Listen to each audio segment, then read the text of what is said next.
Мықты адам бетке айтады, момын адам үндемей қоя салады.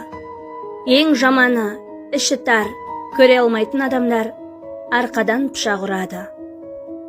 Өтірік пен өсек озып, шындық өлген заман. Саған суық су шашса, сен ол суды қайнатып кесесіне құйып бер. Не тілі күйсін, не іші күйсін. Ер жігіт жүрегін елге береді, жанын Аллаға тапсырады, бірақ намысын ешкімге де бермейді. Өткенге қарасаң көзің талады екен, жастығың үнсіз артта қалады екен. Көңілің жас болған менен жүзің кәрі, уақыт өз өрнегін салады екен. Мен жаман болсам алыстау жүр, зияным тиіп кетпесін, сендей жақсы адамға. 3 түрлі адамнан аулақ болыңыз. Біріншісі қателікті қолдайтындай дәрежедегі наданнан. Екіншісі ақиқатты көрмейтін көр соқырдан. Үшіншісі жасаған жақсылықты жоққа шығарушы шүкірсізден.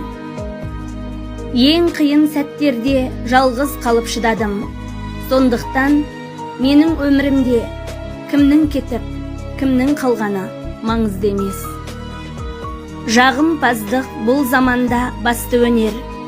Шындық оған бола алмай жүр тас кемер.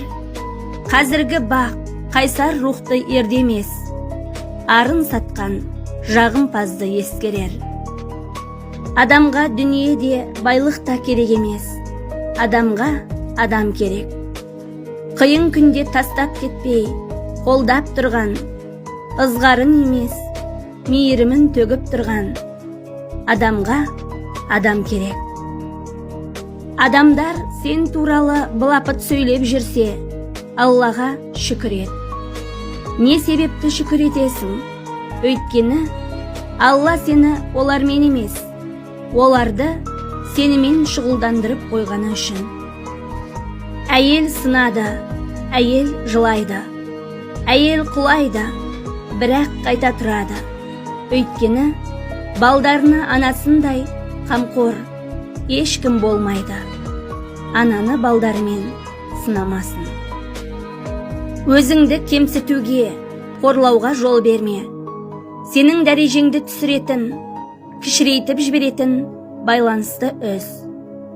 Түбінде сені кешірім сұрауға апаратын іс әрекеттен аулақ бол. Сенің қадіріңді білмей